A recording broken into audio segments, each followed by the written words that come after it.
Hey, gang. Hi. Hello. Jack is on his way. I do want to apologize for the late broadcast today, but it really doesn't matter because, well, I'm not going to say that. It does matter, but a lot of people watch the replay. So, I do apologize for that. I do have my Briscoe Brothers t-shirt on. Briscoe Brothers Body Shop, worth the drive. But man, if you can't tell, like, I'm really happy. Like, what a difference a couple days makes, man. Like, holy shit. Hey, 4 people. Hey, what's up, guys? Jack is on his way. So I'm not gonna rant about my landlord too much until Jack gets in here because we're gonna have life updates and shit like that going on. But he is on the way. He'll be here momentarily. I think he just texted me. Actually, no, he didn't. Jordan texted me. So I have permission. I mean, I don't need permission anyways. I can talk about what I want to. But I have a new woman in my life who's not my work wife, and I think she's kind of upset about it because as soon as I mentioned it, she started talking about like that her relationship sucks. And like, I know what you are. You know what I mean? Like I know what you're trying to do. But we have a lot of shit to get into. Kendrick Lamar dropped a surprise album, which is fucking incredible. One of my crushes you know what? I feel gay saying that I have a crush. I feel fucking lame saying that. But nah, she's a college girl who works at the pizza shop by me. And I was telling her, that I'm probably not going to be around here much longer because with the landlord situation and stuff like that. And me and her like talk a lot about like rap music and shit. And I'm like, I think that we should stay in touch. And she's fine as fuck, dude. Like, she's a fucking college girl, a fit college girl, not like a fucking 400-pound land whale. Like she's fucking like a fucking 10. And I'm like, I think that we should stay in touch. We talk about music and stuff. And she's like, yeah, absolutely. And I'm like, yo, obviously I'm going to see you again because I have 90 days. Well, 88 now. But we're going to get into all this once Jack shows up. Just waiting on him. But what's up? Who's up in here, man? Talk to me. See what we got going on. Got any questions? Complaints? Burdens on your heart? Let me know. What do we got going on here? Yeah, I've only heard from Jordan. Okay. So just waiting on Jack, man. So whoever's in here, say what's up, man. Let's talk about some shit. Throw me some shit to talk about. Right now I got college football on.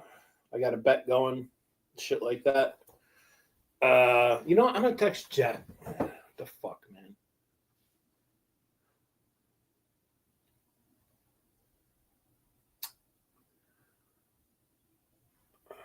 Come on, buddy. What the fuck? All right. Whatever.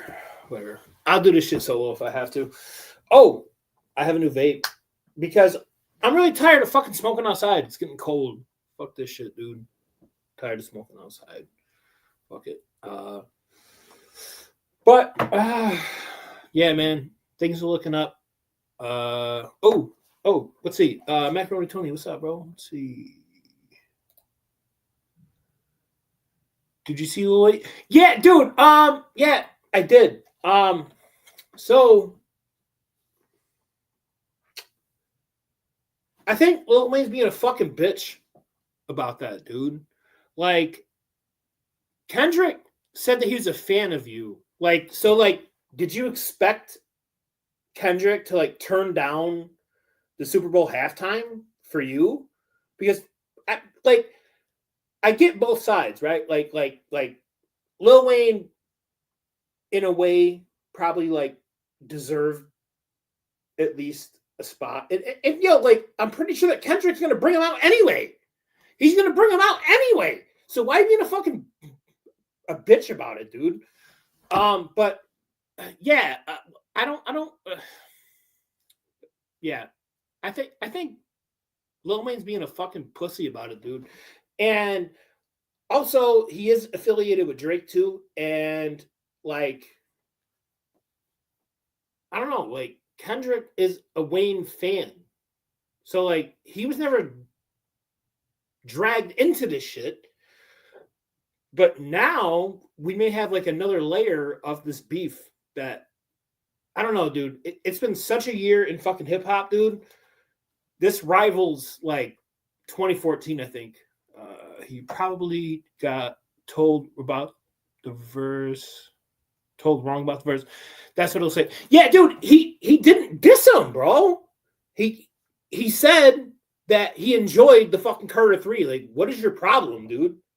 What the fuck is your issue? I don't get it. I don't understand. Let's see. All right, Jack said he's almost here. But yeah, when it comes to that, but the album as a whole is fucking fire, dude. And like I love that he dropped it as a surprise. Like I had no idea. Like normally artists have like an album rollout, and they're like, in 2 weeks the album's coming out, whatever. Jack texted me yesterday while I was at work. I think it was like 2:30, and he's like, Kendrick album, and I'm like, when? And he's like, right now.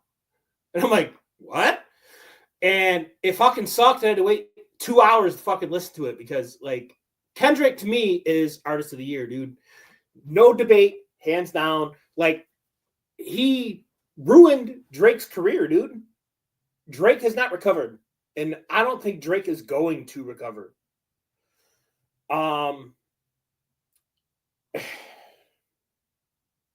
I don't see a way out of this for Drake, dude. And this is coming from someone who actually like enjoys Drake, dude. Like before this happened, I liked Drake a lot, dude. But what Kendrick said about him was not wrong. Like he may have like made some shit up or like been misinformed or something about when it came to like the daughter thing or whatever. But his criticisms of him were fucking correct. Yeah, it's fine as fuck, and people keep saying it's going to be another one album as well.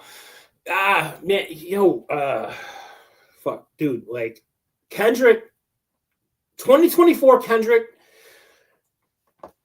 like I don't think that Drake understood what he fucking opened up when he was like, let's go to war.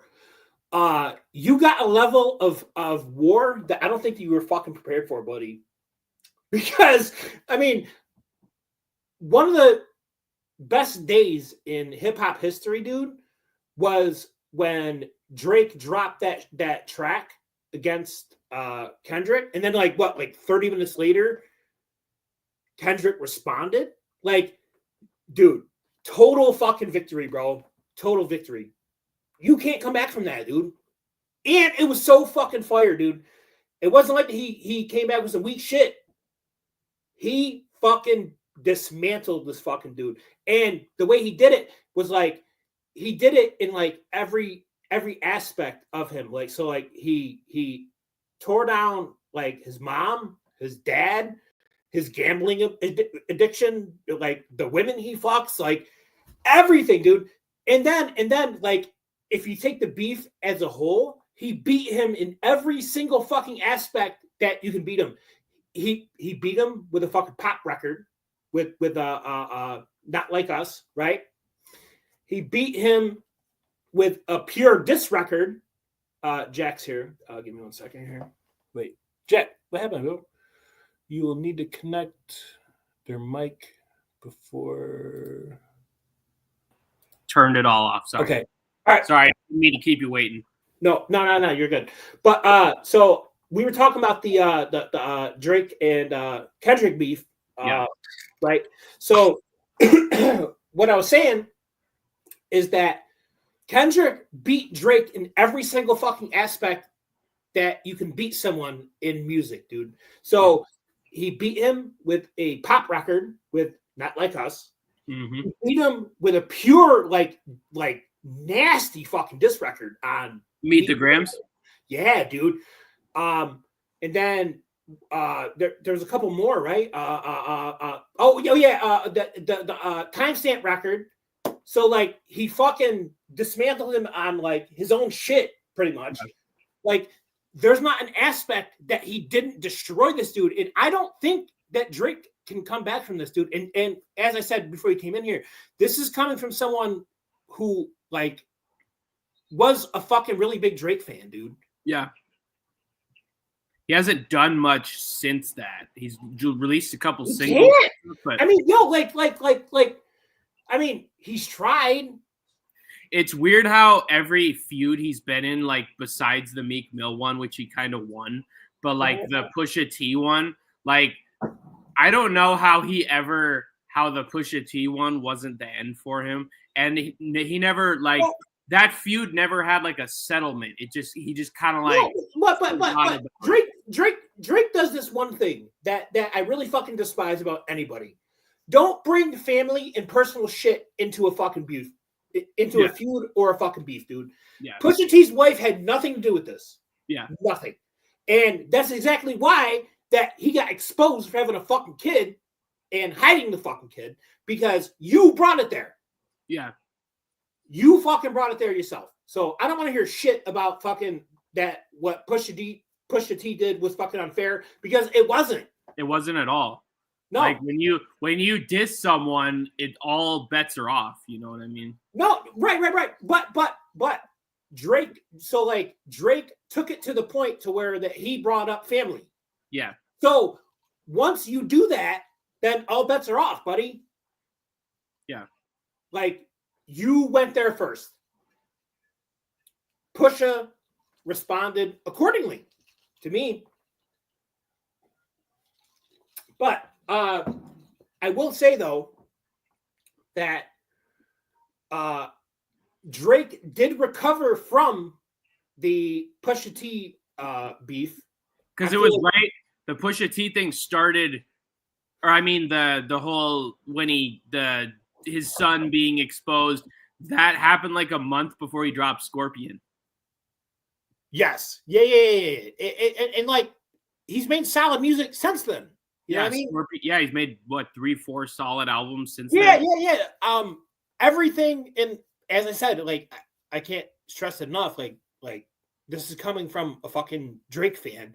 Everything that he has dropped post Kendrick has been fucking garbage. Yeah. Terrible, dude. It's only been like 4 or 5 songs, but still. Yeah, and like his fans like try to like defend it and shit, and they're like, well, he's still the most stream shit. He's still the most stream artist. But here's the thing. Of course he is, because of the amount of material that he has. Yeah, and people listen to other older albums every day, right? In their car just because they like it. It doesn't matter what we know. Unfortunately, it doesn't matter what we know or what we don't know now. Like, unfortunately, people are just going to listen to Drake, or they're going to listen to Michael Jackson. I mean, I personally don't really, but Michael Jackson at least. But, you know, like people just are going to, you know. Yeah.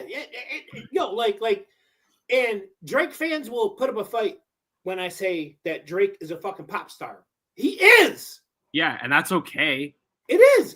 And I enjoy pop music. I love Taylor Swift. I love like Lady Gaga and shit, dude. I listen to all that stuff.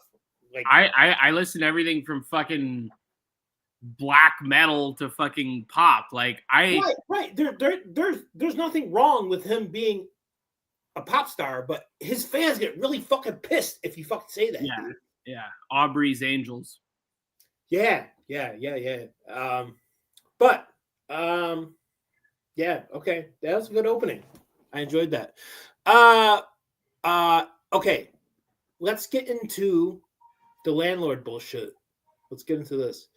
So, me and you were talking last night. I reached out to a lawyer, and basically, they're fucked, dude. They're like really fucked. Like thousands of dollars fucked. Like I'm talking like, and you're gonna have to have those. You're gonna have to have those settlement checks mailed to a PO box. Yeah, probably. But like, so like, I feel like that landlords take advantage of people because they just don't know the law. You know what I mean? And they assume most people will just go along with something because they have to, or else they'll get evicted because they need a place to live at the end of the day, and they'll be willing to go broke. Just because think about it. Like, you know, we always hear the saying like, oh, you know, people are struggling so much. They got to decide between food and rent. I'm like, well, listen, like me personally, again, I'm not scraping by with pennies or anything like that. But I always said like the first of the month, no matter what, I always pay my rent. First thing, I don't care if I have to be broke. I'm not though. I don't care if I have to be broke the next 2 weeks. I can go to my parents' house for food, like whatever. Like it's crazy to me that like people will like you hear stories of it where they're like, you know, going out to bars and spending $200. They're like, oh, I hope I have enough money to make rent. Like that's insane to me. One of my friends, I'm not gonna name him because that would be shitty. But one of my friends goes to the casino daily to try to make rent, and it's like, why don't you just get a job, dude? Like, what the fuck? Like you have money to go there. Yeah, right. You have money to fucking blow, and how often do you really win big at the casino? Like one every 20 times. And then, so like the last time I went to a casino for MMA back in July, after the fights, me and my friends just like played $20 on slots just for the fuck of it, and I doubled it all the way to 40, and then I got cocky and I just kept pressing it, and then I fucking lost it all. So like it's so like there's this fun thrill of it, and like again, every time I've gone to a casino, whether it's the one like 30 minutes away from me or in Las Vegas or whatever, I'm like, I see how addicting this can get, and I see how absolutely, I can see how it can completely ruin lives. Like on a smaller level, I have a fucking gambling addiction on sports because they make it so easy. Like, I'm not going to sit here and say that like I'm against sports gambling, right? But they make it ridiculously easy for you to lose money. By making a bet on your phone. You know what I mean? Silly Mac, that's an addiction. Their mindset is it worked once and now they'll try it every time. That's how you go about. Yeah, you're right. Yeah, absolutely. So the year before COVID on New Year's Day, me and Sean went to the local casino up here. And just to, just for something to do, right? Just it's a new year, let's try something, right? So we go up there and we're on side-by-side machines, right? Yo, we both walked away with like $330 each. Like we won big. So we're like, yo, let's make this like a yearly thing. Like every New Year's Day, let's go up here. And then COVID happened, and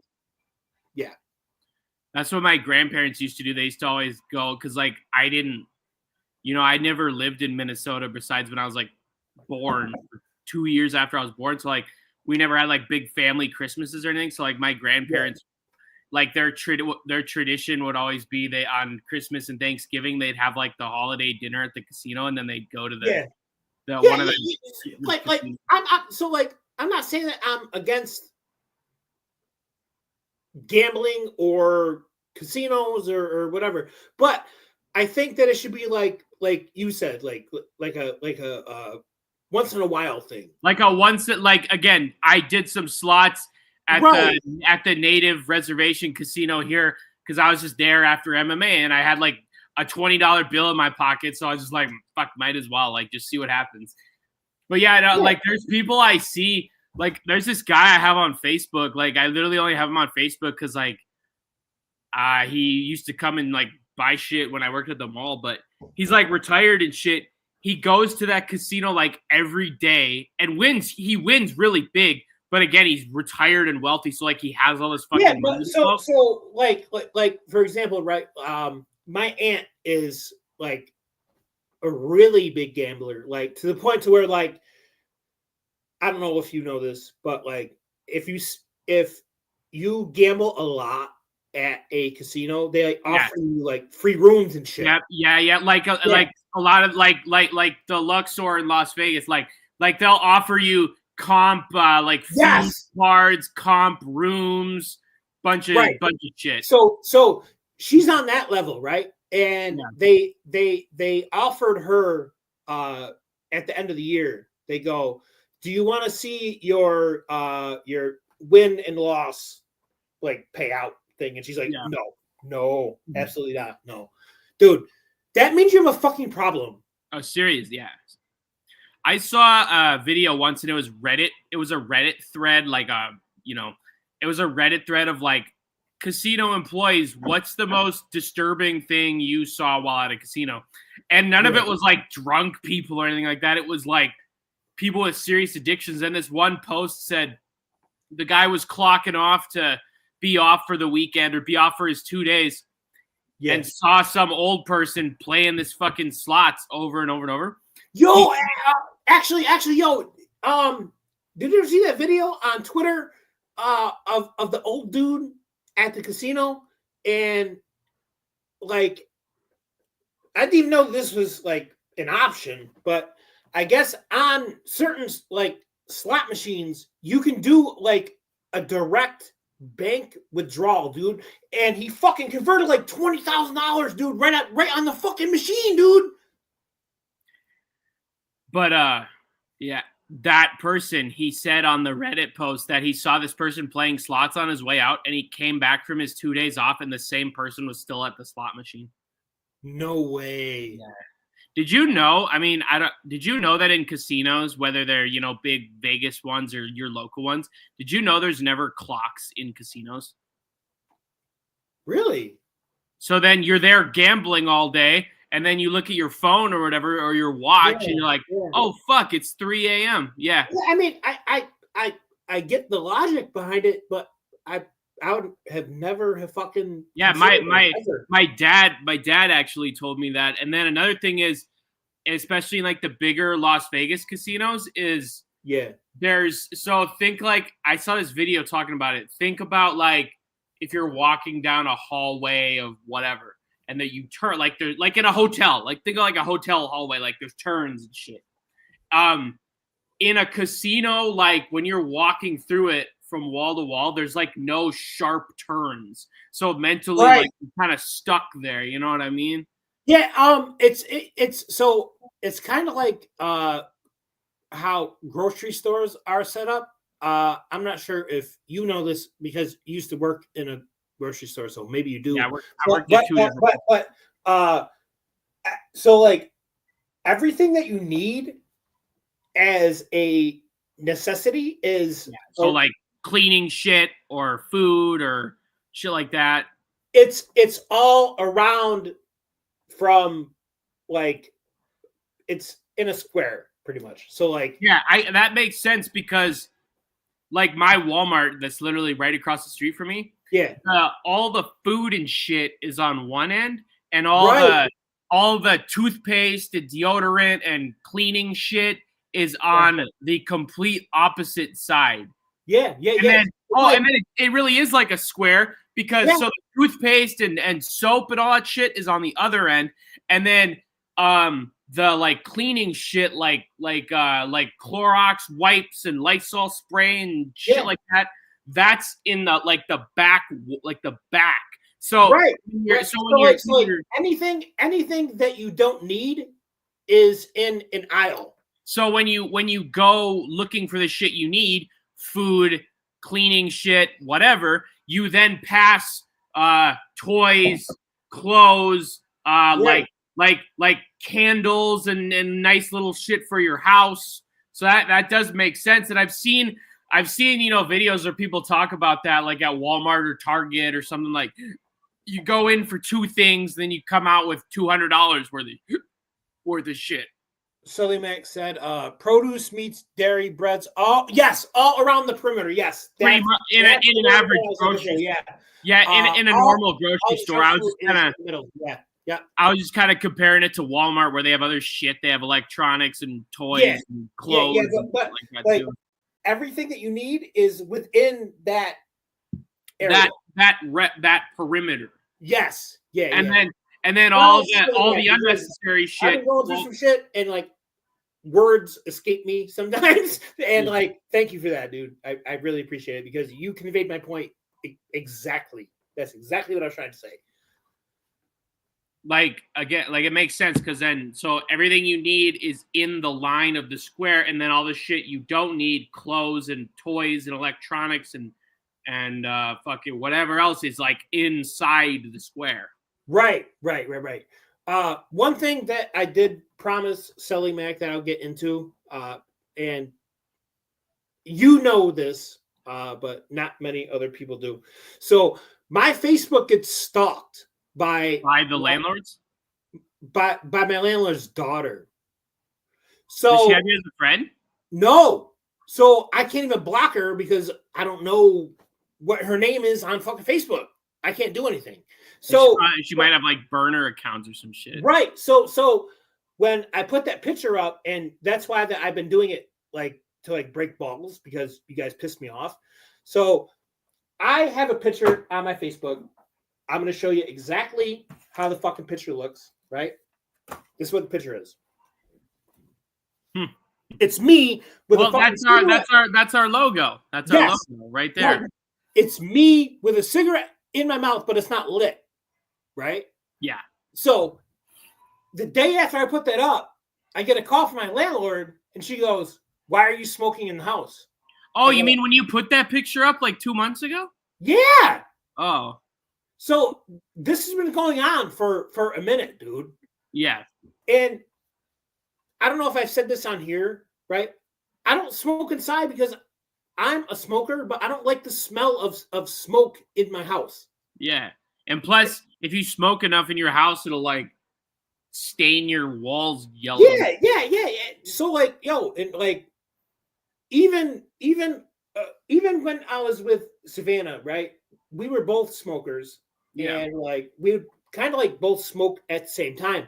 And one time we went to the store and came back, and I opened the door and I go, "Holy fuck, this smells disgusting." And she goes, "What are you talking about?" I go, "What the fuck do you mean? What am I talking about?" I mean, people must become desensitized to the smell or something. Just like how people with like bad BO and shit become desensitized to the smell of smelling bad. Yeah. Shout out to Monty, right? Did you watch the new one? Yeah, I did. And I think it's cool that he's like turning into a fan. Did you see that? Yeah. Yeah. Has he been watching it or what? Yeah. Well, so like I was talking to him briefly because he doesn't really have a phone right now. So like he doesn't respond quickly. Yeah. But I was talking to him briefly, and he was like, "I can't wait to be on the show." So like, yeah, dude, he is a fan. He has been tuning in and stuff. And yeah, dude, I mean, I can't wait to have him on. Yeah. I cannot wait. I can't wait to hear all the stories from the road.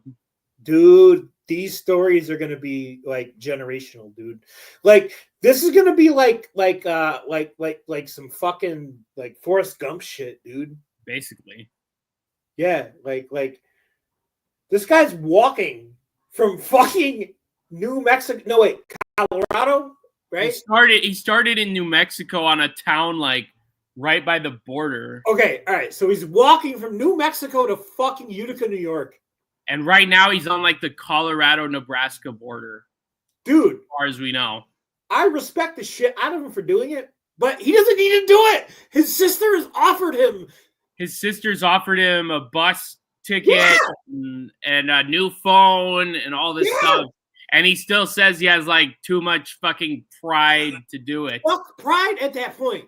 Fuck pride at that point, dude. Fuck pride. I'm trying to stay alive. Yeah, dude. Like, and like he's walking across like I-82 or whatever, like international highways. Like, what the fuck are you doing? Where a semi truck could hit a fucking pothole and lambaste him with a dog in a shopping cart.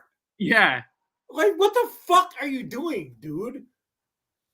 Like, shout out to him, bro. Respect, you know what I mean? And he has the dog on like the front of the shopping cart, like how the Grinch like had his dog on the front of the sleigh, like as the one reindeer. Dude, I don't want to laugh at him, but you know, like but it's you know, I love people with character. Dude, did I ever tell the story on here about like when my dad, stepdad, with the jacket? It never gets old. It never gets old. All right, well, I'm gonna tell it again. Of course, yeah. Okay. all right. So I was in like middle school, right? So I'm like 13 years old, and the day started out cold, right? But it warmed up. Yeah, it was that time of year where you wear layers. You wear a t-shirt, a sweatshirt, and a winter coat. Yeah. So like by the time that I got out of school, it was warm. Like I didn't want to wear a jacket to fucking get home, right? So I fucking get home and my dad's like, well, stepdad, he's like, I thought you were in the car. Oh yeah. You're right. Yeah. So I get in the car and I don't have my jacket on. And my step pops, Dave, he goes, "Where's your jacket?" And I go, "I left it in my friend Monty's locker."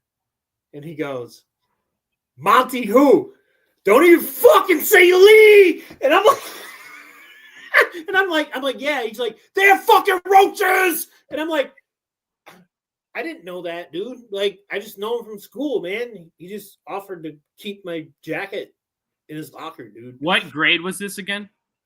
I want to say it was like 6th or 7th. I was like 13, something like that. So did he go all the way up with you, like through high school? No.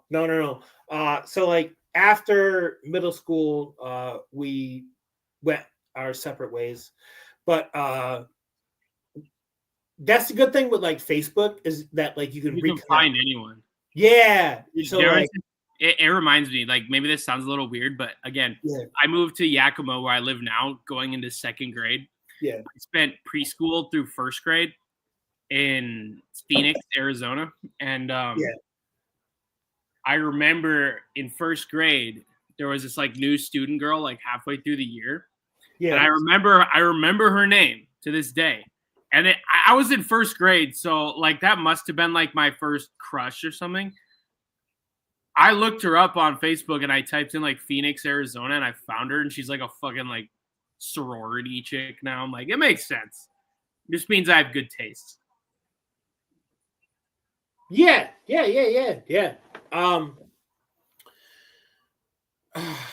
you think that Facebook is a net positive or a net negative on? You know, I was just thinking that you think about, like, if you remember, I had my 10-year high school reunion in the summer in August. And it's like, you think about like my dad's high school reunion. He graduated in 1980. So when he had his 10-year in 1990, it's like, oh my God, like I have no idea what any of these people are doing because I haven't fucking seen or heard from them in 10 years. But you think about a high school reunion like mine now, I'm like, I got most of these people on Facebook or Instagram. Like, yeah, I have a good idea of what they're doing. You know, it's not a mystery. Social media is so fake though. Like, especially when it comes to like these supposed like happy couples. Oh, I got a story about that. I told you about that, right? Yeah. And I'm not gonna get into detail on here because I don't know who's listening. Yeah. But yeah. I told you I was like I always knew it was too good to be true because they always made it look so fucking picture perfect. Right. And then that happened, Yeah. And I actually brought that up to Jasmine. I think it was like last month or something when I told her how I felt about her and shit like that. And I'm like, so I don't have her on Facebook. Like she has a Facebook to where like some people like you can't find it. You know what I mean? It's like a hidden Yeah. profile or whatever. So I can't find her on it. But we were having a discussion about her. Well, not really her relationship, but basically what I said is that like there's so many couples that are fake happy on social media, and she goes, "Oh, trust me, I get it," which means to me that she's fake happy. Of course. Well, I mean, I think that goes without saying. Yeah, absolutely, absolutely. So let's get into one other thing here. What a great worker is fucking Costco AJ dude, bro. I know. Did you see that? Did you see that when they did their weigh-in or whatever last night? Yeah, dude, this guy. Dude. He looks better than like 90% of the modern stars in AEW or WWE or whatever. Dude, that was great. He gets it. Yeah. It that's rare. That's rare. Like especially now, like back in like the 80s and 90s and shit, you know, like, you had to get it. Yeah. Right? These days, like you can just be like average and like suck on the microphone and like. But if you look good, guy, you'll get the boost, Yeah, dude, and like what's fucked up is like I don't want to like this dude. I don't want to, but like he's dude, he's a fucking solid fucking worker, dude. This guy cuts a better promo than 95% of the fucking AEW roster. Yeah. He just gets it. And like I think that like that's what's needed more in wrestling is people who actually like wrestling, who love wrestling. And didn't do it because their football career failed or their UFC career failed or it was just like a last resort thing. And I'm not saying, I mean, it shouldn't be like a second option. Yeah. I mean, that's okay part of the time because it didn't used to be that way, but now it's like you see. Like I would say that the best example of anybody is like Kurt Angle, but like I don't even think that was a second option for him. Like because you can't be an Olympic wrestler forever. Right. You got about 2 Olympic go run arounds in you, and then that's it. You can't be an Olympic wrestler for 30 years. Right. Yeah. And yo, like what he did in his first year, I would put that up against anybody's first year all time. What was it, like 99? 98? I want to say 90. Probably 99. The first time he was on a WrestleMania was 2000 when it was the Euro Continental title match where they put. Yes. Okay. So yes, 1999. Dude, he did like incredible shit, dude. And like this is like career spanning. He's never had a bad match with anybody. No, not even till the very end, Well, I mean, like the Baron Corbin shit sucked. But that's not his fault. But I mean, he was old, dude. I mean, but like in his prime for like that 3-4 years or whatever he was in WWE, in his prime, dude, he could pull a good match out of fucking Gene Snitsky. Kurt Angle versus Chris Benoit, the Houston WrestleMania. Classic. That might be the best. That might be the best match on the whole card because a lot of the other shit on that card was more for the storylines than the match. You know what I mean? Rock and Yeah, Austin yeah. more storyline. Like sometimes I don't mind that because like this past SummerSlam was like mainly all storyline shit. Mm-hmm. And I didn't mind that. But like sometimes it works and sometimes it doesn't.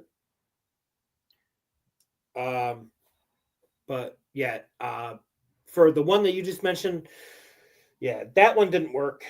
But this past one, 24 SummerSlam, yeah, home run for me.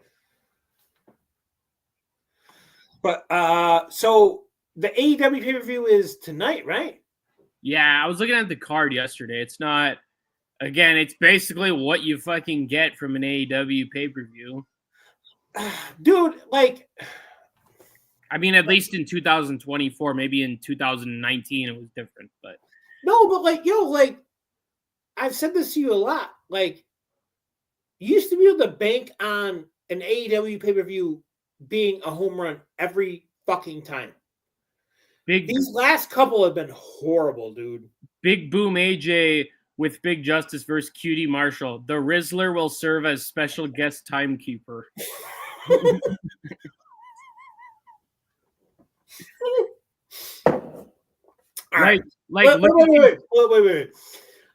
Let's mention this here.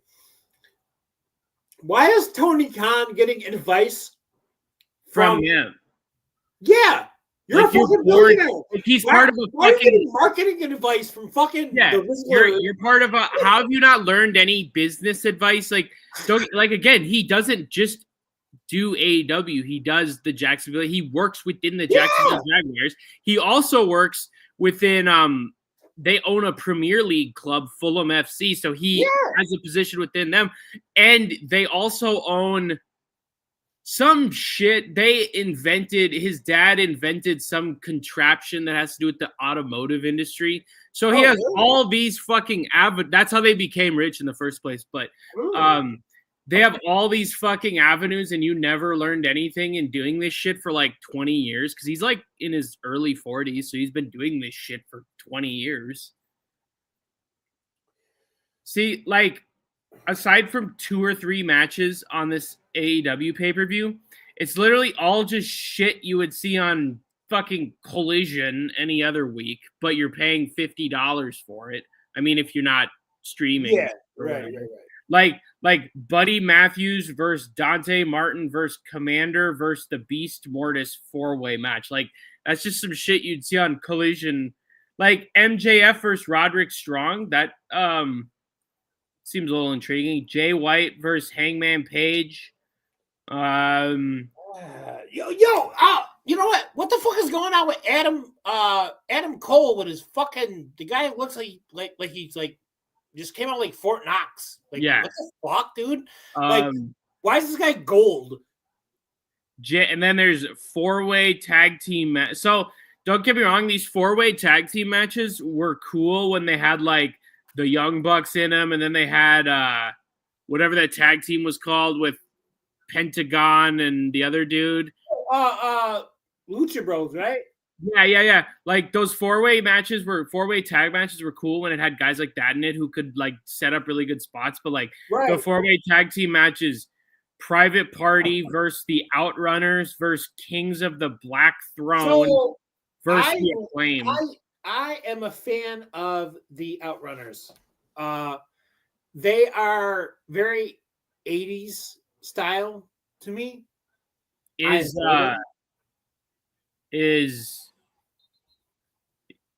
Are they related to like Magnum TA or whatever? Or did they just get that name? You know what? I don't know. That's a question for someone in my group chat, actually. I doubt it, but essentially, I like their gimmick. I like throwback shit. Like, I'm a fan of old wrestling, dude. Like not like corny shit, but like some 80s territory, like some 70s or 80s territory shit. Yeah, like me and so like me and Quincy would have. I said this to you before, but me and Quincy would have fucking dominated in the Territory shit. Oh, dude, a black and white tag team in the '80s called Midnight and North Star. You could be in putting that. money, dog. We're fucking putting money, bro. Could have done the Minnesota territory, AWA. Yeah, dude. I used to watch that shit on ESPN Classic when I was a kid. Yeah. We would have. I'm telling you, dude. And like, I'm not hyping myself up at all, but we would have done numbers, dude. I used to go to this old barber like 8 years ago. Yeah. And I told him, I'm like, yeah, I'm going to Monday Night Raw this Monday. And he's like, oh, my wife's dad used to be a wrestler. And I looked him up, and he was a territory guy there used to be the Pacific Northwest territory was mainly done in Portland, Oregon. Yeah. And I looked him up. Shawn Michaels' ever official like recorded match like on record was against this guy. Really? Yeah. When you first mentioned it, just to make a joke, I thought you were gonna say that he was Eugene. No, yo, you wanna know what? People hate on Eugene. I thought it was a great gimmick. Yeah, that was like when I was 10 years old. I thought it was funny. It was amazing, dude. Yeah, like all these big, tough, scary guys wanting to fuck people up, and they'd have these, entrances like Randy Orton trying to look all hard, and then he would be fucking running to the ring like a retard, waving at fans, waving around. Yeah, dude. Yeah, dude. And what I love the most is that his gimmick was like well enough done to where he would like copy other people's finishers because he was retarded. Yeah. Right? So like he just like he would do what he would see on TV. Mm-hmm. Like a kid. Yeah. And it worked. To me it worked. I mean people have a revisionist history when it comes to shit in general. But Eugene was fucking over, dude. Yeah. He was a good worker, dude. I don't care what anyone says. He was a fucking good worker. Yeah, I always see these Instagram accounts pop up on my Discover or whatever the fuck it's called, and a lot of them are like figure collectors. And this dude I had never seen it before. It must be rare, but this dude had a fucking Jesse and Festus double. Jesse and Festus, man. Festus, oh man, what a guy. Oh yeah, he's fucking Luke Gallows. You often fucking forget that he's fucking Luke Gallows. That he went on to become like probably one of the most successful, maybe not in WWE, but like in Japan and shit. He went on to become one of the most successful. No, dude, I fucking give him a lot of credit for basically playing a fucking retard. Yeah, playing a retard, right? and when the bell rings, right, and turning himself into something serious. Like, yeah, he is arguably probably one of the greatest tag teams of the last decade and a half. Yeah, I agree. Also, we also got Mercedes Moné versus Chris Statlander. That'll be my piss break. All right. I want to get into this Mercedes thing, and then we're going to take a 10-minute break.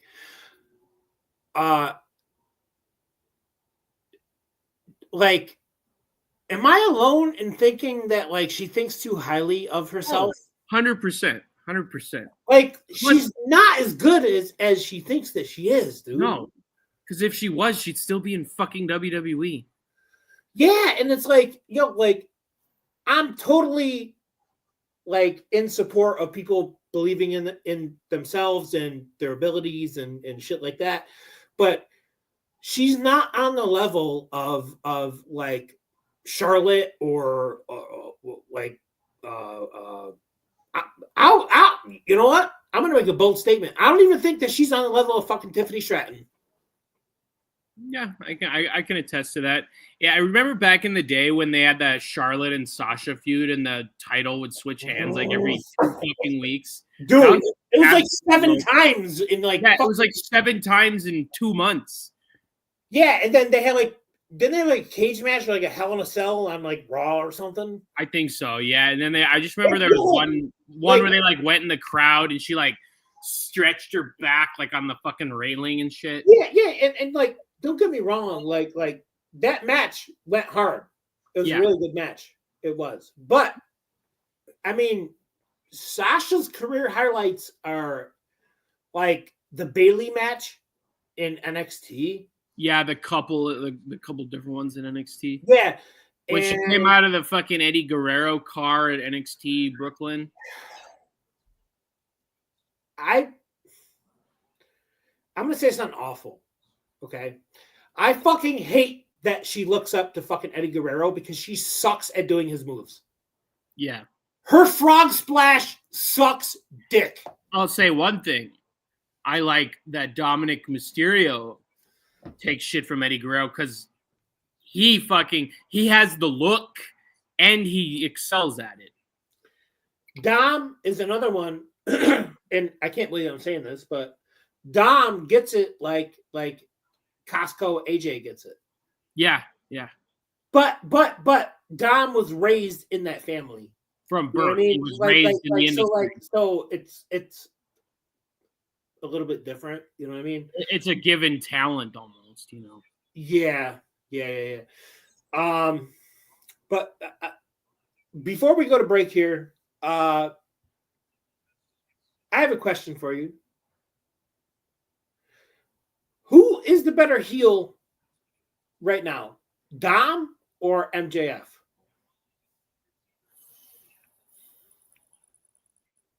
I think Dom because he's been consistent at it for all these years for what like He 3 years can't even now, talk.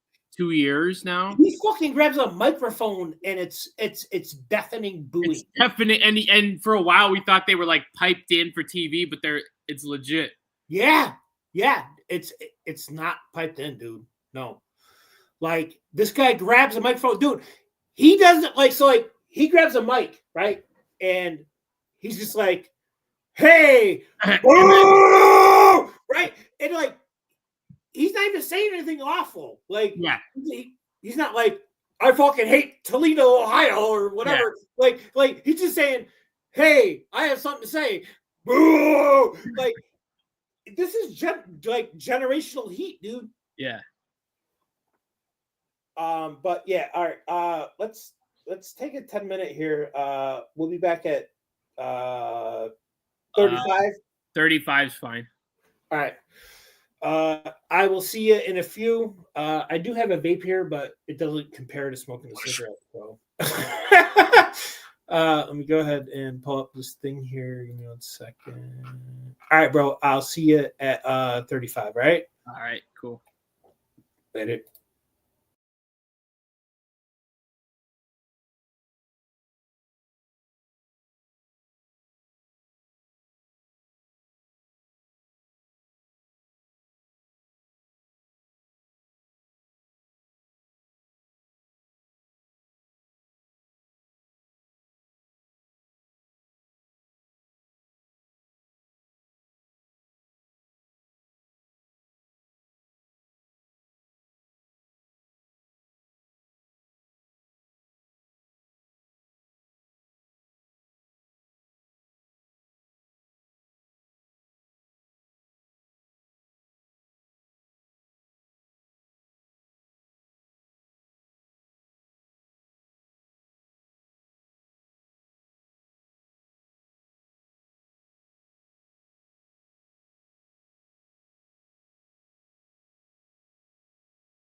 All right, gang. Hey, how we doing?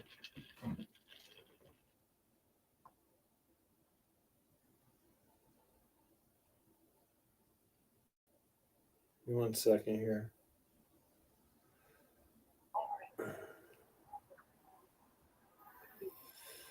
Okay. All right, Jack. Hey, you're back. What's up, buddy?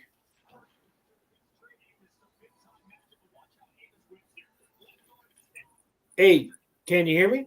Yeah, I can hear you. Oh, all right, cool. All right. Let's get into some NFL shit, man. Yeah, I got. Looks like we got the same game on right now. Florida and Ole Miss. Yeah, I think I'm gonna lose this fucking bet. I had Ole Miss minus 11 and a half, and yeah. Minnesota. What? I just didn't like Florida's not impressive to me. I can't believe what I'm seeing right now. Minnesota's got a big one against Penn State in like an hour. Yeah. So NFL talk. Let's see. What big games do we have tomorrow? Hold on.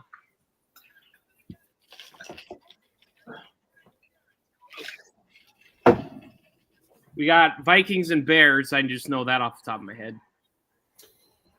Yeah, you guys. I'll bring up my picks on my app. Let me see.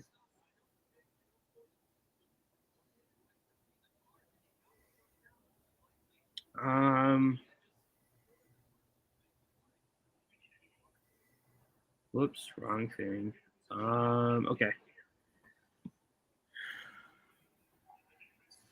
I'm 102-64 in my picks record this year. Wow. Holy fuck, dude. I need to hit you up for right? advice. I got the Steelers wrong on Thursday though. Yeah, but who the fuck didn't? Like I think the weather helped. That's one thing that I had on the ticker. Do you think that they're frauds? Yeah, probably. Think so? One thing that makes me think that is Thursday was their first division game of the fucking year. Really? Yeah. So pretty much the rest of their schedule outside of what is all division besides 1 or 2 games. Yeah. First, Vikings and Bears. Vikings, of course. But the Bears, they're 4-6. That's not terrible with a rookie quarterback. So I wouldn't count them out, but I think the Vikings, of course.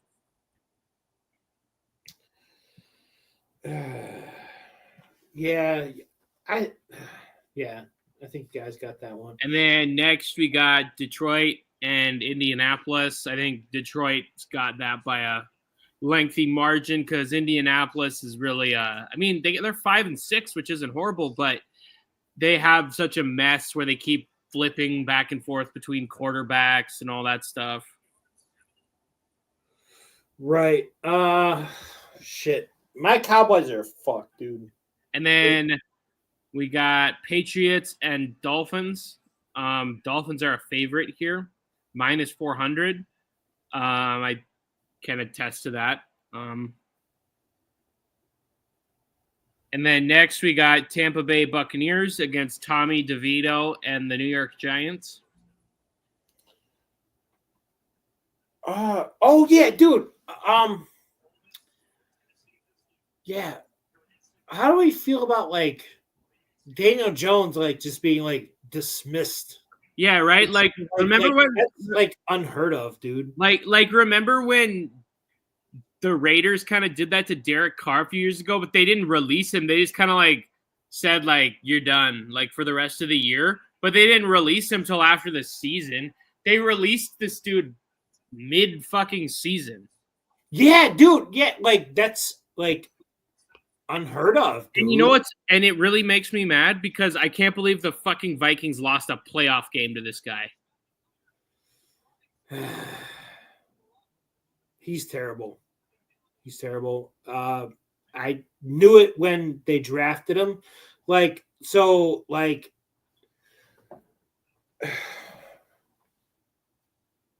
because I knew he was so terrible like, so too. like, How can you? because they're like in division, it made me happy in a way, Yeah. right? That they were stuck with this guy. But you paid this dude $160 fucking million to do And that. What did he ever do? He won one playoff game against the fucking Vikings. And it was luck, if we're being honest. Yeah, I think it was. I'm not trying to like make excuses, but I think it was the Giants' best day and one of our fucking worst. Yeah, yeah. I would agree. Next we got Commanders and Cowboys. What do you think? Okay. So, as I mentioned on Tuesday, the Commanders are frauds to me, but Dallas doesn't have a fucking winning record. So they only beat teams that have a fucking losing record. So I'm not expecting a win, honestly. They're a minus 700 favorite, Commanders. Wow. That's wow, dude. That's fucking disrespectful, dude. And That's then we got fucking disrespectful. about the next one. We got about as lopsided as it gets. We got the Chiefs and the Panthers. Wait, Sully said something here. Yeah, he said Daniel Jones is still owed mad money, which he yeah. Well, that's the problem with current day NFL, dude, is that it's guaranteed contract. And because he's owed money, do you think he'll be done, or do you think he'll go fucking compete for a starting job in some unstable place like Indianapolis or fucking somewhere? I think that his future is a permanent backup. Like he showed absolutely nothing. He didn't. And like going in, I'm like, when he got drafted as high as he did, I'm like, who the fuck drafts a quarterback from Duke? Yeah. How many NFL players are from Duke?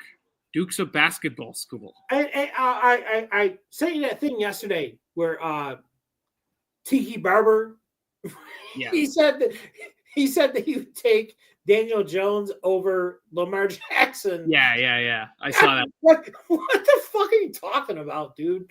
You're a fucking moron. Like, what are you talking about, dude? He said, I think he'll find another team and have a resurgence, i.e. Geno Smith. Can't help it. You're on the Giants. I can't see it, dude. I guess you can never close the door on that because we got all these guys who resurgence. I mean, Geno Smith when he was quite a bit older, but look at Sam Darnold with us or Baker Mayfield. Yeah, but Sam Darnold, that was an organizational issue, I think. Jets and Panthers. Right. Yeah. He didn't have a chance either way, dude. Like, the Jets are like, you guys had fucking Aaron Rodgers and you suck balls. Yeah, right. Like, what's going on? And dude, and to fucking make it worse, they've done everything that Aaron Rodgers has asked them to fucking do. They got Devontae Adams. They got all these players that well, I don't know. Did they get Adams? Yeah, they did, right? Yeah, they got him at the trade deadline. Yeah, okay. All right. So anything that this fucking guy has asked for, you've given him, and they suck dick. They suck. And I'm not making an excuse for him, but this also isn't 2010 Super Bowl Aaron Rodgers. No, he's old as fuck. I mean, for playing. And again, as a man, I respect him for wanting to compete. Any dude in a professional sport who's older, and you still want to do it, I have respect for you, dude, because that's your life, dude, and you want to do well. You know what I mean? So it's not that I don't respect him. It's just that I think that your time is up, buddy. And I think that you need to I mean, I've only watched like 2 Jets games this year. Obviously, I watched when they played the Vikings, and then I watched Thursday night, and then I've seen, bits and pieces on Red Zone. But like when we played them in London, every time he got hit, like it looked like it fucking hurt him. Dude. And again, like this is just, he's not like, I don't think that he understands. Well, he might, but I don't think that he understands that he's not like 28 anymore, dude. Yeah, like this shit hurts now. Also, like, this is a guy who multiple times has missed half of a season because he got significantly. I mean, last year he blew out his knee. Multiple times in Green Bay, he'd missed like a third of the fucking season with injuries.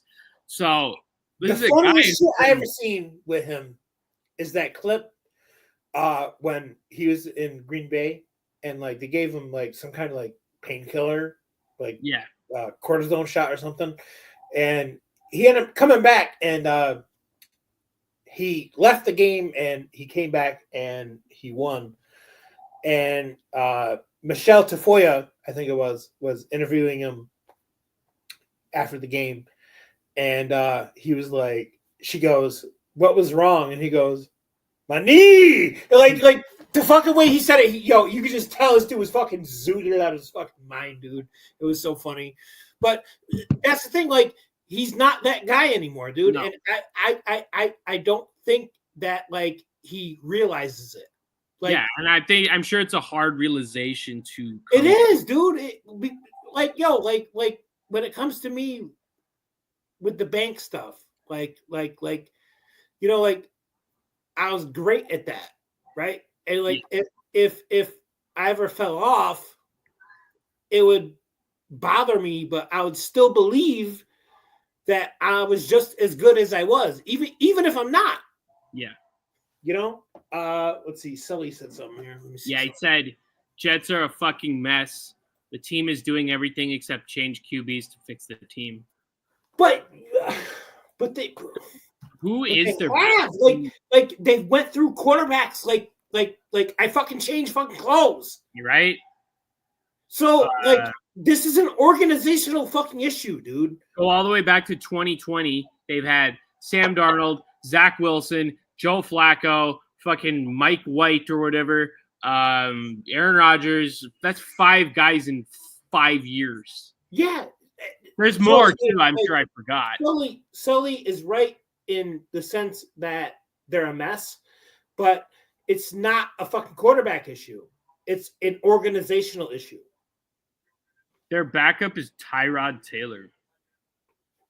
Tyrod Taylor, I think, is better than fucking Aaron Rodgers right now. At this point, yeah. I mean, he took the Bills to the playoffs before Josh Allen and was there. He's not bad. He's not bad, dude. He's actually another example of what you were saying earlier about guys improving with age. Yeah. Who did he play for? He started as like a backup on the Ravens, and then he was on the Bills, and that's where he started the most. And then I think maybe last year he was Herbert's backup for the Chargers, and then now he's obviously in New York. Oh yeah. Okay, yeah. He played for the Giants last year because Jones either was injured or he sucked or something. Yeah. And he played his ass off to beat the Eagles. Yeah. Yeah. Next, we got Texans and Titans. I think the Texans are a -400, and the Titans are just kind of a fucking mess. Will Levis sucks. He's not a franchise quarterback, at least not for the Titans. Yeah. Go ahead and give me the fucking Texans there. Yeah, and it's weird. Like, I thought the Texans would they're 7-4. I mean, come January, they'll be ready to play. But like, they looked so dominant last year when they weren't really expected to, and it feels like. Do you think I feel like they could have a better record? We beat the shit out of them week 2. So, a lot of people say that CJ Stroud is like having like a sophomore slump. I don't think he is, dude. I mean, I think maybe even myself just has too high of expectations, but like they're 7-4, and we beat the shit out of them like week 2. Yeah. So he's probably just still straightening out the kinks, you know. Not every season's great, even if you have a fully healthy roster. Look at Cincinnati, like they have a fully healthy roster, but it's just they're that team that like nothing's going their way this year. Cincinnati season really bothers me because they're like the what if of the NFL. Like I think they've lost like 5 games by 1 score or less. Yeah. Or something. And like that's fixable, dude. That's what 4 or 5 plays a game? Yeah. And like Burrow's playing his ass off, dude. It's not him. Mm-hmm. It's everybody else. You know? They've had injuries and stuff. Like I get it, but you can't blame that on Burrow. Yeah.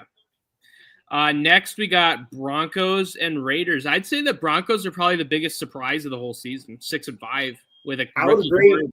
I mean, granted, it's a fucking 25-year-old rookie quarterback. Who the fuck thought, dude? I was the biggest Bo Nix hater ever. I was too. And this guy came out of college, like you said, he played in college for like 30 fucking years. Yeah, right. Yeah, but between Auburn and Oregon. Yeah, and he's not bad. They got the Raiders tomorrow. I think that's another. Go ahead. One-sided affair. Yeah. Next we got 49ers in Green Bay. Brock Purdy has officially been ruled out, and Brandon Allen is starting. And Brandon Allen's always been a pretty reliable. What did I miss? What the fuck happened to Purdy? I don't know. He's ruled out. I don't think it's too serious. I don't think it's too serious. I think it's just that, that mid-season wear and tear. Let me see.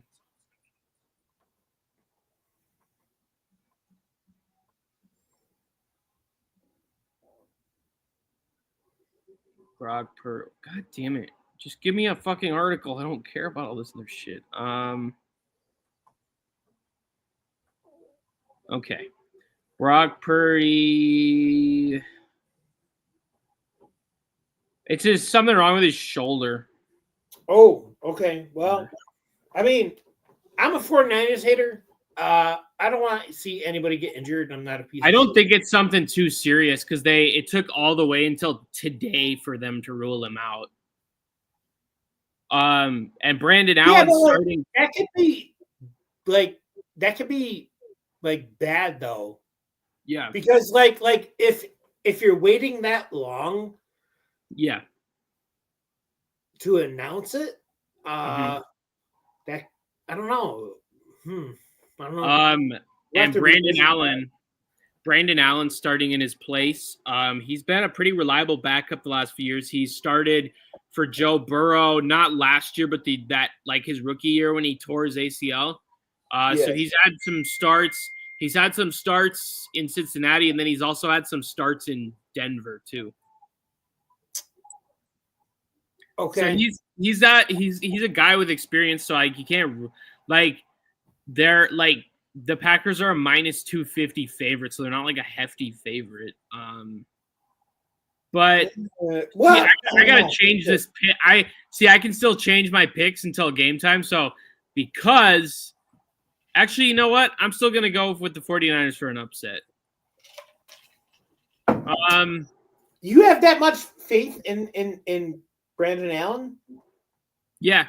I'm gonna throw a Hail Mary there. Like I said, I'm 102-64 in picking games this year. Yeah, dude, that's impressive as fuck. Next we got Seahawks and Cardinals, where the NFC West is just like a whole toss-up. Every team is like 6-4 or 5-5. Yeah, but the Cardinals have been turning it on lately. This game that's a huge game. Both teams are -110. So it's like, so that means that Vegas can't call it. yeah. It can go either way. So I'm gonna go ahead and take a risk and say, give me the Cardinals. I have the Cardinals too. Then we got night game tomorrow. LA Rams at Philadelphia Eagles. Philadelphia Eagles are a minus 150 favorite. But I have the Rams. I got the Rams. What's the point spread? I don't think it shows the point spread on this. It just has the odds. Okay, so it can't be too much because it's only 150. So it's probably like 2 or 3 points. The spread's 3 points. Yeah. Okay. Yeah, I'm with you. Go ahead and give me the fucking Rams on that. Because the Rams, again, they started off pretty turbulent, but again, they had a lot of injuries to start the season with all their wide receivers and stuff. But they kind of, they're 5-5. They're right in the thick of things. Yeah. Yo, I'm not sure if you've seen the chart about the NFC, but every single team in the NFC is still in the hunt except the Giants. Yeah, that's crazy.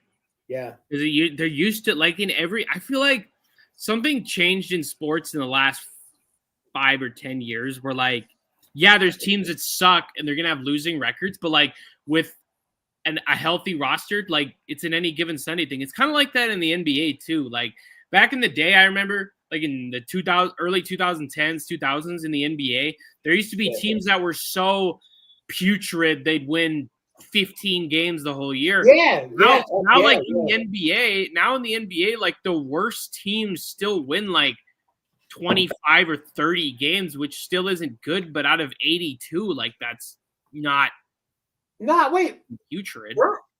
Weren't the Pistons like horrible? Did they win like 15 games or something? They went on like a fucking 2-month losing streak. Yeah. And like I was at that time, I was betting on them like almost like every day because I'm like, yo, it can't go on forever. And like when it hits, it's gonna be a lot. And they were the only team that was like really, really bad last year. They were 14-68. Yeah. And what's crazy because the NBA draft isn't like the NFL draft, where the NFL draft just goes in your finishing order. Right. In the NBA draft, you can be fucking horrible like that and get the 12th pick in the draft, and then a team that barely missed the playoffs, which happened. The Atlanta Hawks got the first pick, and they barely fucking missed the playoffs. Yeah, there was a conspiracy about that, right? Yeah, Patrick Ewing in the frozen envelope. Yeah. Because when they do the draft lottery, I'm not a fan of the NBA draft system. The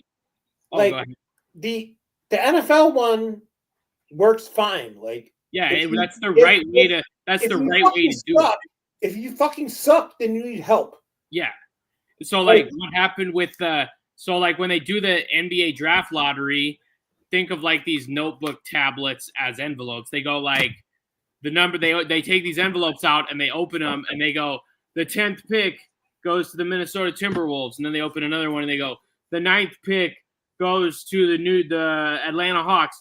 And so what happened was, the conspiracy is that in this box of envelopes, one of them had been placed in like a freezer, and that one was the New York Knicks. So then David Stern knew not to touch the cold one until the first pick, which was Patrick Ewing, which was the college sensation. So then the New York Knicks could be relevant again with a giant star. Right. And like, unfortunately, or maybe fortunately, because it was a conspiracy that I think happened, like, whatever. But like, the Knicks never. Yeah, they never did. Like, there's a lot of good teams that would have won championships in the 90s if Michael Jordan didn't exist. The Bulls, the Magic, the Pistons, the Lakers, the Knicks. Yo, them fucking early 90s Pistons were fucking gangsters. Yeah, dude. with Rodman and dude, they would fuck you up, dude. I know. Like elbows and shit, dude. Like, That Bill motherfuckers, you would get Lambier, assaulted.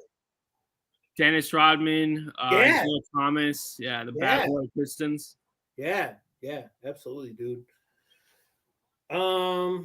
And then there's one more game, the Monday night game, Ravens and Chargers. I have the Chargers are kind of a hefty, or no, the Ravens are kind of a hefty favorite, and I just think they're unbeatable. I mean, they're 7-4, but I think they're just unbeatable, so I picked them. Oh, it's the brothers facing off again. Yeah. I'm with you on that pick, actually. Let me pull something up here. Let's see. Okay.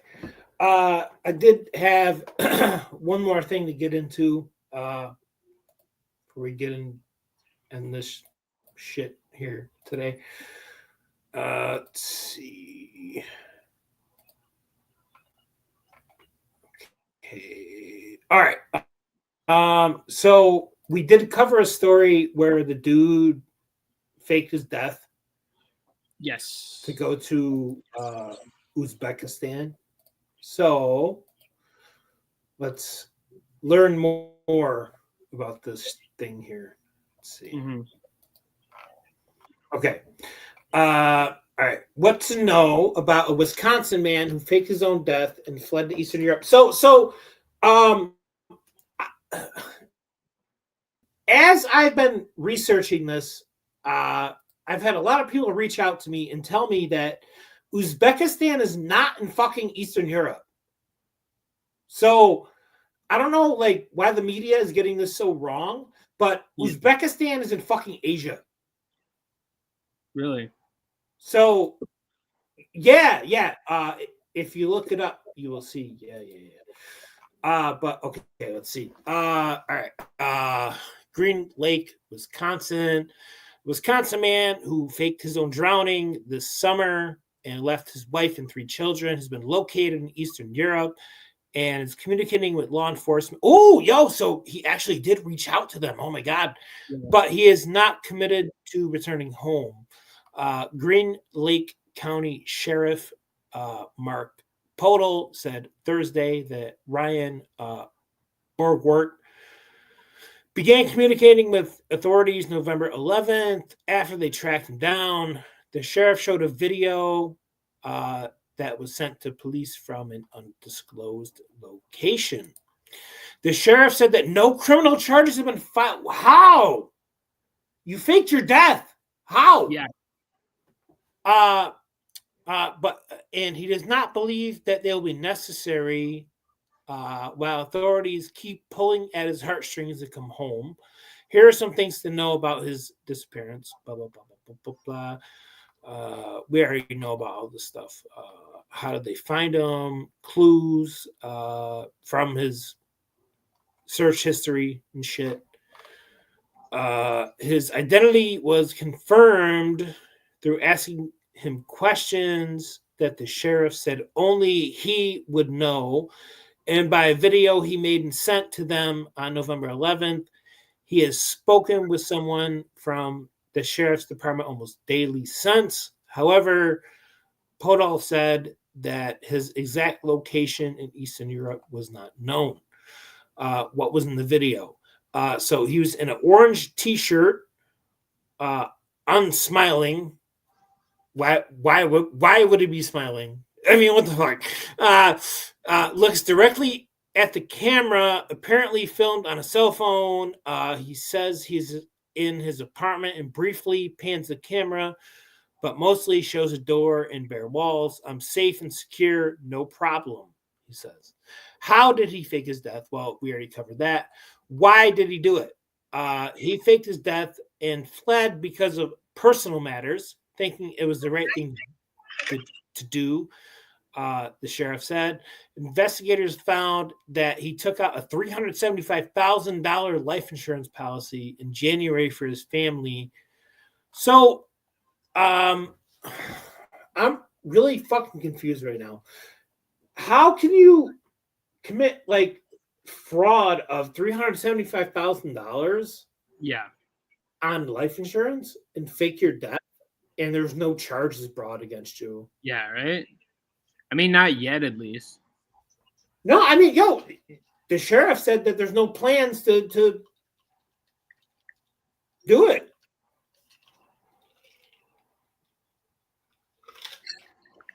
What a fucking confusing case. Yo, I mean, I guess in a way, the guy's kind of a fucking hero, dude. Yeah. Let's see. Here's the last paragraph here. What's next? Borgward has not yet decided to return home, and if he does, it will be of his own free will. According to Podol, deputies are stressing to him the importance of returning home and clearing up the mess that he made. The sheriff suggested that he could be charged with that he could be charged with obstructing the investigation into his disappearance, but so far no counts have been filed. The search for Borgward, which lasted more than a month, is said to have cost at least $35,000. Borgward told authorities that he did not expect the search to last more than 2 weeks. He said, Podol said that his biggest concern is how the community will react to him if he returns. Yeah, I mean, you can't come back after that. No. You're going to be hated. By everybody. By your family, by your associates, by whatever, you know. Yeah. There's no coming back from that.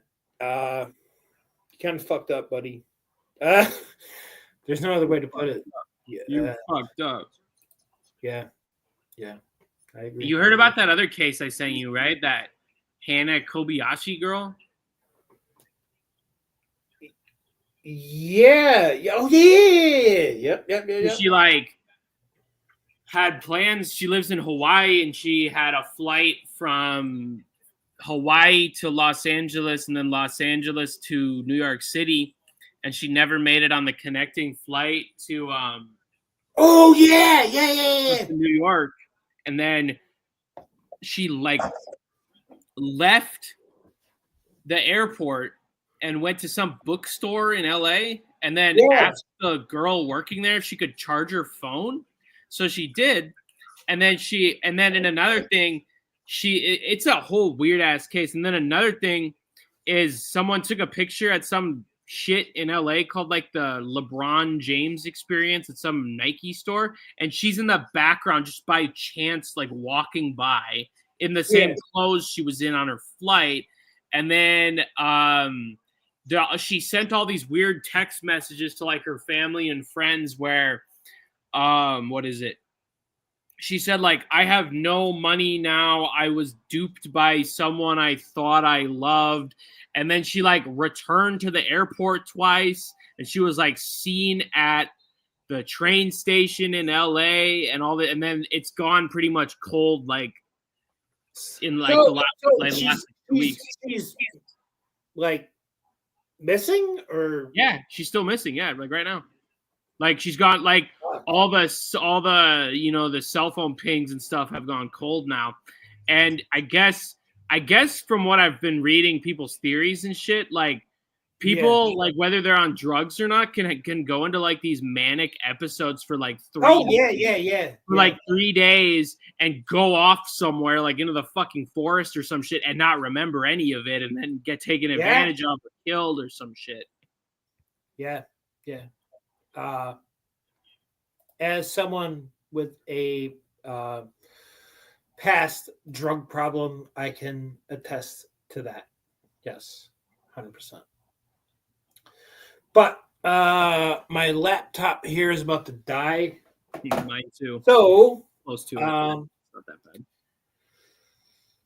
I think we had a good show. Oh wait, I want to say one other thing. I want to really fuck Lauren Boebert, dude.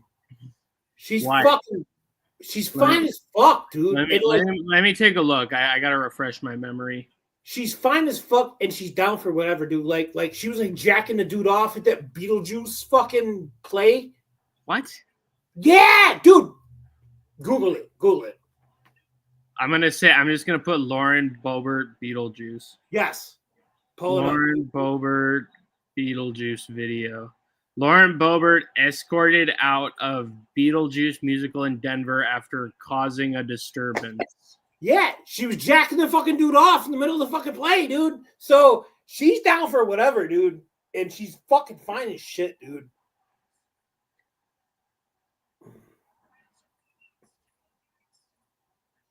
You see what I mean now? Yeah, that's See? weird. I've never heard of that. Like, why? Well, this sounds weird, but why do dudes like getting jacked off? I can just do that myself. You know what? I agree with you. Women, Like, why? That's women, not like women, that's not like women, hot to me at all. Like, I can just do that myself, like anytime I want. women suck at jacking off, dude. And Yeah.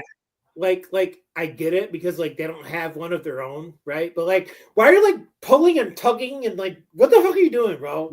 Like, I've been a pro at this since I was 15. I don't. Yeah, like you know, yeah, I agree. But the fact that she was willing to do it in public at a fucking play, because if you get caught, like I hate, seeing this shit on Twitter and stuff for years where like people are like, oh, car sex is so hot. If you get caught, you have to register as a sex offender. Car sex sucks.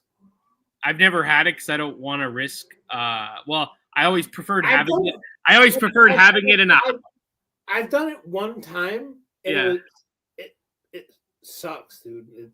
I mean, I just always preferred doing it. Shower sex sucks too. Shower sex fucking sucks too because it's such a risk. Like, yeah, you fucking slip and fall and break your leg. Yeah, dude. So I'm gonna risk breaking my neck to get a nut. Yeah, right. Like, nah, dude. Like, I use Dove soap. That shit is fucking slippery as fuck, dude. Nah, we're not doing that. Nah, I've like halfway done it once, and it was like, whatever, I don't. No, I prefer doing it in a house, in a bedroom, and that's it. Yeah, I agree. But yeah, man. I've had a great time, dude. We'll be back on Wednesday because I have shit going on Tuesday. Right, we all have obligations to tend to. Yeah. Wednesdays will be called a real nonsense Thanksgiving because it's the last one. Yeah. So what? No, I was just say I hope you had a good time, man. I gotta go get a hat, pilgrim hat with a buckle on it for Wednesday. Yeah, dude. Yeah. Do it. We gotta wear like those white shirts with like the goofy fucking sleeves and shit. Yeah. Let's do it up. But yeah, man. I will see you guys on Wednesday. I always say it. My closing is what is it, Jack? Go ahead. Stay out of a cell. There you go. Unless you're homeless and you need 3 hots and a cot. Yeah, there you go. I know it's getting cold. It's getting cold wherever you are, unless you're in fucking Florida or Arizona or some shit. It's cold where Monty is. He needs to get to the southeast quick. Yeah, dude. Yeah, absolutely. But it's been real, guys. We will see you guys on Wednesday night at 8 p.m. All right. Bring the stuffing and bring the cranberries. Gotcha, buddy. Signing off. Late.